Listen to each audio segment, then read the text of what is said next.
Halo Boboto, teman-teman semuanya, gimana pertandingan tadi? Kita bisa lihat di luar dugaan kita, namun ini dia kenapa ada mix satu lagi, ada Bung Jo yang tidak bisa, yang awalnya kita sudah perjanjian sama Bung Apik, terutama Bung Apik janjian ketika kalah menolak untuk hadir. Katanya, aduh, karadeuheul keneh.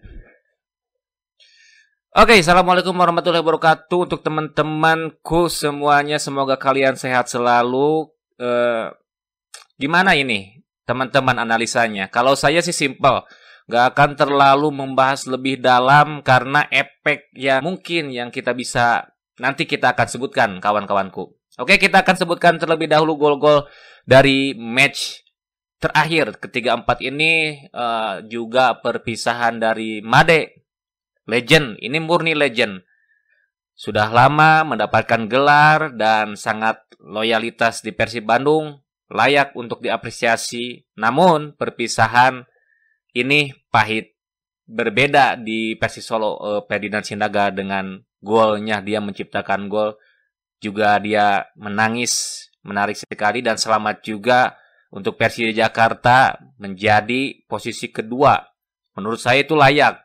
Karena dibandingkan di pertandingan kali ini, menganalisa kali ini, kalaupun Persib lolos, itu juga nantinya di AFC juga akan gimana. Menurut saya ini harus ada perubahan pemain, 5-6 pemain harus ada yang dibuang, harus ada yang masuk, pemain-pemain baru lewat pilihan dari Luis Mia. Oke, Persikabo mencetak gol Lucas Gama Moreira di menit 41 lewat corner. Kemudian secara mengejutkan Lucky Octavianto, padahal itu tidak ada striker, hanya dia sendiri. Namun ya kepanikan dari sang kiper, mungkin kiper menyangka ada pemain dari Persikabo yang ada di kotak penalti, sehingga dia lebih bercondong ke arah untuk menahan arus umpan yang dilakukan oleh Lucky. Tetapi Lucky secara mengejutkan, dia juga mungkin tidak percaya itu bisa menjadi gol, karena layak tertipu dari kiper Persib Bandung. Kemudian ini gol Silvio Rodriguez Pereira Junior di menit ke-62. Salah back pass dari Daisuke Sato. Itu adalah tekanan yang sangat tinggi, dapat pressure ketika kita sulit untuk menyerang. Nanti kita bahas kesulitan apa yang kini sedang menerpa dari Persib Bandung. Kemudian David da Silva mencetak gol, itu gol hadiah, kesalahan dari pemain Persikabo sangat baik sekali, dan kita harus diakui juga David da Silva menjadi pencetak gol terbanyak Liga 1 ini kedua, karena murni Matias Pato menjadi top skor Liga 1. Menarik juga, pemain terbaik mungkin akan berada mungkin bisa tertuju ke Wiljan Pluim. Oke, 3-1. Permainan semakin menarik. Tapi apa daya sis. Gol, kesalahan back pass lagi-lagi. Ketika lapangan sangat enak dilihat. Namun, ya itu tadi, konsentrasi, tekanan tinggi. Juga para pendukung sangat banyak. Itu mentalitas, mental kita. Pedro Henrique Cortes Oliveira Gois di menit 83, kill the game. Antusias beban sekali ini dari pemain Persib Bandung. Oke, langsung saja kita diawali dengan keceriaan terlebih dahulu, sis. Jangan kita harus menganalisanya dengan dingin, jangan dengan panas. Kalau dengan panas ini akan tidak ada solusi sama sekali, sis. Oke, dari babak pertama masih dengan formasi yang sangat baik, 3-4-3 mungkin. Entah itu 3-5-2. Pokoknya dari tengah, dari back itu ada Ahmad Juprianto, kemudian Rahmat Irianto di posisi yang sebenarnya Daisuke Sato, baik sekali 3. Kemudian di kanannya itu ada siapa? Ada Pret. Di kanannya itu 3, di kanannya itu ada Kakang, tengah Maklok, Robi Darwis, kemudian dari sektor kiri ada Pret Butuan, Febri Haryadi. Bisa dibilang Febri Haryadi Fred Butuan bisa dibilang bentrok. Benar saja di babak pertama tidak terlalu menonjol. Kemudian dari striker David da Silva dan Ciro Alves, berarti 3-5-2 mungkin sis. Ada yang di tengah berarti antara Fred dan Ini berjalan sangat baik sekali. Tetapi kita memiliki peluang mengenai Mister Gawang itu 3. Dari babak pertama 2 itu. Menariknya ketika kita sangat-sangat sulit untuk mendapatkan kemenangan di akhir. Tetapi cobaan demi cobaan untuk pemain Persib Maung Bandung ini sangat-sangat bisa dibilang kurang mengenakan, bisa dibilang kita terpuruk dari awal-awal, kemudian kita bangkit di pertengahan, kita terpuruk lagi di akhir. Bukan terpuruk terpuruk lah. Bisa dibilang posisi ketiga ini baik, tetapi kita lihat dalam proses Persib Maung Bandung ketika bangkit, ketika bisa menjadi pucuk klasemen, tapi apa daya, pemain-pemain kita belum konsisten. Layak ini tidak untuk ke AFC menurut saya. Entah itu akan diadukan, ada beritanya, tetapi tidak juga untuk diadukan untuk posisi kedua kemarin untuk sekarang. Tetapi kalau untuk sekarang ya berarti selamat untuk Persija Jakarta.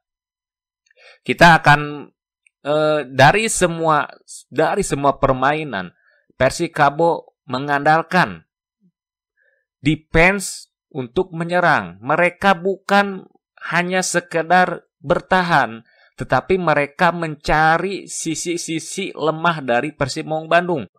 Apalagi Persib Maung Bandung ini dari babak pertama sampai babak terakhir menyerangnya dari sektor kanan dan kiri. Di tengah sama sekali tidak bisa untuk dimainkan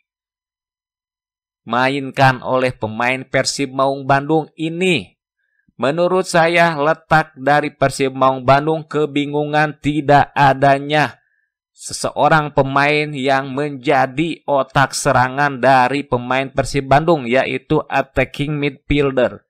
Kita bisa melihat dari pemain Persis Solo ada Messi Dono.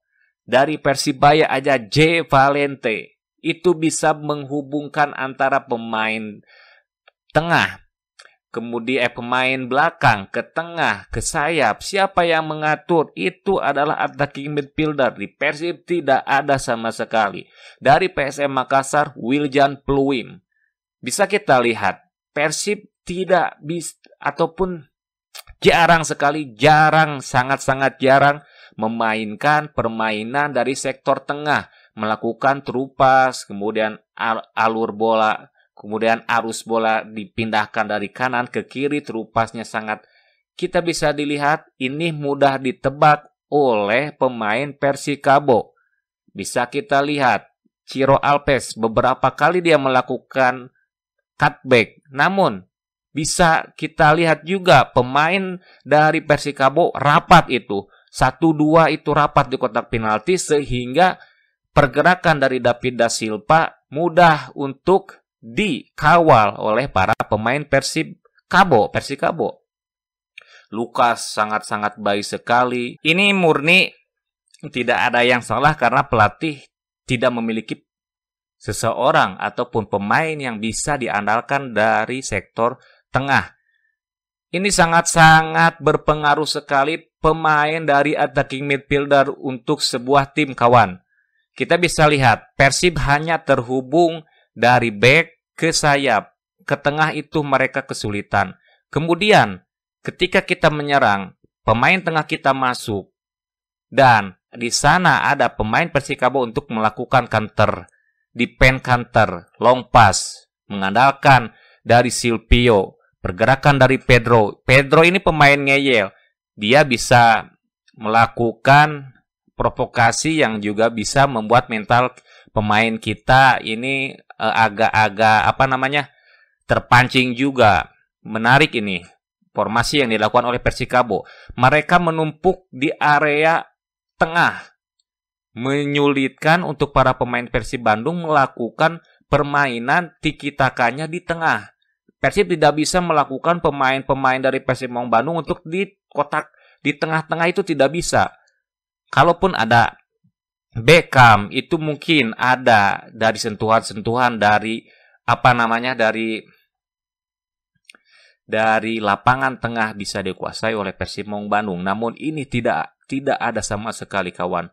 Adanya dari crossing sehingga dapat mudah dibaca oleh para pemain Persikabo. Juga kita bermain sangat baik itu padahal dari babak pertama. Kemudian apalagi coba? Gol.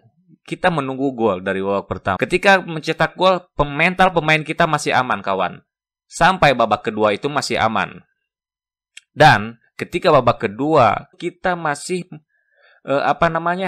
mengambil alih permainan. Kita terus ingin mencetak gol lebih awal dari babak-babak kedua. Namun yaitu tadi, ketika kita menginginkan gol lewat sayap, itu mudah terbaca oleh para pemain Persikabo. Bukan Persikabo saja, para pelatih-pelatih dari yang lain ketika melihat komposisi pemain Persib Maung Bandung bermain seperti ini, tidak ada jenderal lapangan tengah, tidak ada yang bisa menyambungkan ataupun menjadi kreativitas kreator serangan dari Persib Maung Bandung lewat sektor tengah, attacking midfielder, itu sama sekali tidak akan berjalan. Kita bisa melihat kalau di luar negeri itu, kalau sekarang ada Odegaard, nah seperti itu harus dibutuhkan oleh para pemain. Jangan jauh-jauh lah Odegaard lah. Ya dari tadi juga sudah dibilang Messi Dono, kemudian Wiljan Peluim, kalaupun Renan Silva, Renan yang kidal tuh, Renan main di mana itu, di Persik Kediri di mana. Itu sangat-sangat berpengaruh. Persib Maung Bandung wajib memiliki ini pemain dari pemain tengah untuk bisa ketika Beckham tidak ada, pemain tengah ini bisa diandalkan, entah itu pemain asing, pemain Asia harus ada. Kemudian dari center back ini mungkin sudah banyak yang senior seperti Bonepo, juga Nukipers bisa saja digantikan untuk musim ini ataupun dipertahankan. Mungkin juga tidak tahu, menjadi opsi juga itu untuk pelatih. Kemudian siapa, Febri Haryadi bisa saja dilepas karena belum memberikan kontribusi yang sangat baik. Dan banyak pemain-pemain, ada yang juga yang belum dimainkan, itu pemain dari mana, dari Sukabumi juga bisa untuk dilepas karena kasihan juga tidak diberi kesempatan untuk bermain. Lebih baik untuk di luar bermain gitu, dapat jam terbang. Menarik sekali ini analisa saya pribadi, karena ya murni ini tekanan-tekanan ini ketika kita kalah sangat sulit sekali untuk para pemain sayap melakukan serangan-serangan yang lewat tengah.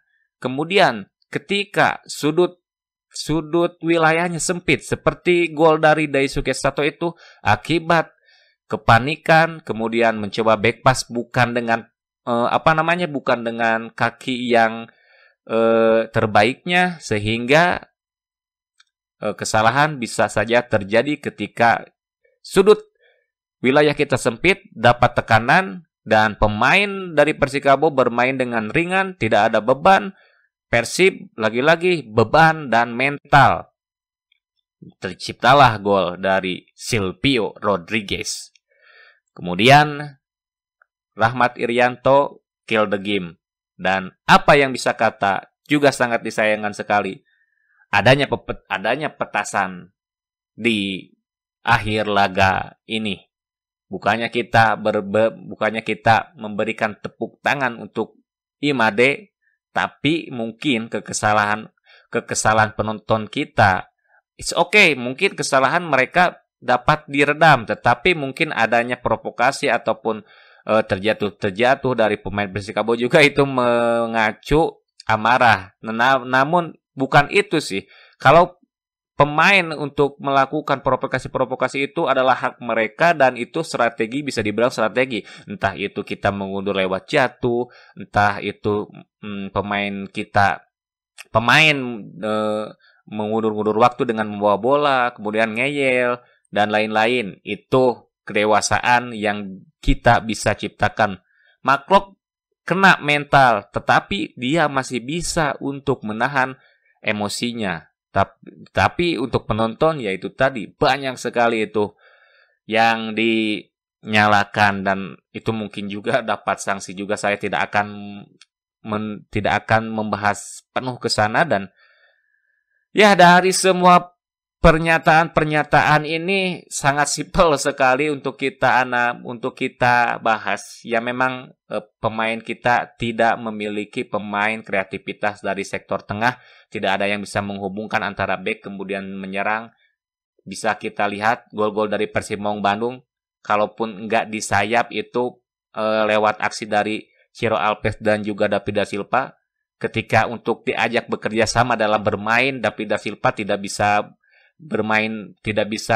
bekerja sama dengan baik dengan yang lainnya. Kita bisa lihat juga Kapbuaya itu ketika kita 3-1, dia melakukan syuting mungkin ya emang kosong, tetapi kalau kita bisa melihat kembali di sana ada David da Silva dengan Pri. Dia meminta, itu kalau di pressing bisa menjadi gol. Namun ya itulah namanya sepak bola, ketika kita tertekan dan apapun bisa terjadi. Dan ya ini juga menjadi untuk para penonton bobotoh untuk mengkritik dari sang pemain itu sangat-sangat baik sekali. Berarti itu kecintaan kita untuk Persimong Bandung. Dan janganlah untuk melakukan kerusuhan ataupun merugikan dari tim Persimong Bandung ini. Oke sis, sampai di sini dulu. Mungkin teman-teman ada yang bisa untuk menahan, ada yang bisa ya kesal, namun ya itu sepak bola. Kita harus rangkul, kita harus beri support. Untuk para pemain Persib Bandung, kita percayakan kepada Luis Mia. Luis Mia sekarang menjadi beban Luis Mia di musim ke depannya. Kalaupun untuk sekarang Luis Mia masih kita bisa lihat, ya ini komposisi bukan komposisi dia. Tetapi Luis Mia menjadi sorotan ketika nanti di musim depan. Apakah Persib akan seperti ini ketika di puncak terus, namun ketika kalah mental dan main menang dan tidak konsisten, dan itu menjadi juga acuan kita analisa untuk ini kawanku, sehingga Persimong Bandung bisa juara di musim depan. Oke, selamat PSM Makassar ke-1, kedua Persija Jakarta, ketiga juga cukup baik dari Persimong Bandung. Ini perpisahan yang menyakitkan untuk Imade, tetapi harus kita apresiasi sang legenda dari Persimong Bandung ini. Dan Akasis pamit untuk kawan-kawanku, lebaran sebentar lagi. Dan THR yang sudah mendapatkan THR, selamat, dan yang belum semoga dapat, dan yang lapalak cek tak parakta lah kaca. Sudahlah. Oke, Akasis pamit. Sampai segini dulu. Assalamualaikum warahmatullahi wabarakatuh.